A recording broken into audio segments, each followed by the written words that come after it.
When can we expect to know the election results? Every ballot is counted. And ballots begin being counted at 7 a.m. on election day.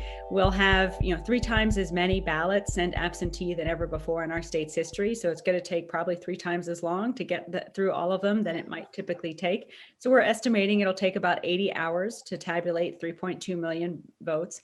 That could take us to Friday. We asked the state legislators to give us more time on the front end so we could start sooner, but they didn't. So here we are, and we're moving forward with setting the expectations for the public that we will announce the results as soon as they're available. But certainly we want to be methodical and prioritize accuracy as we move forward. Am I able to go in with my parents and help translate their ballot? Yes, your parents can bring assistance with you. And I also would encourage you to go to michigan.gov/vote because we have several new language access points, including translated election materials and sample ballots. But you also have the right to bring assistance with you into the polls. Can you talk a little bit about what the state is doing to make sure that every vote can be counted as it relates for signatures, and what would you tell people about their signatures on their ballots? What are your suggestions? So if you vote absentee, you put your ballot in an envelope, and it is important that you sign that envelope in order to ensure your ballot, once received, is able to be validated as yours. And that signature, if it's missing or if it doesn't match the signature on file, clerks are required to reach out and contact the voter to give you an opportunity to fix that signature.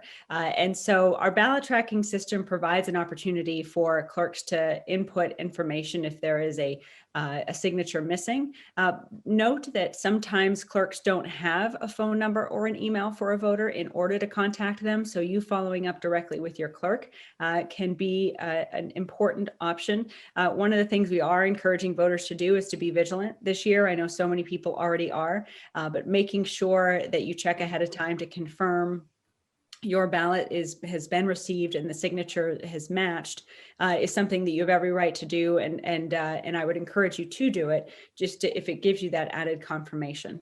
Do you need a photo ID to vote? No, you don't. You'll certainly be asked for an ID if you show up to vote in person, and we encourage you to have one if you do. But if you don't have one, you can simply sign an affidavit attesting to your identity. That signature is then used to confirm your identity with the signature we have on file, and then you get a ballot that way. And if you run into any problems, again, at the polling place on election day or anywhere in between, you can either email them to me at secretary@michigan.gov, or we also recommend that you call 866-RVOTE because you've got a number of nonpartisan election attorneys on standby to help you sort through and advocate on your behalf to make sure your vote is counted. You can find more at onedetroitpbs.org or subscribe to our social media channels and sign up for our One Detroit newsletter.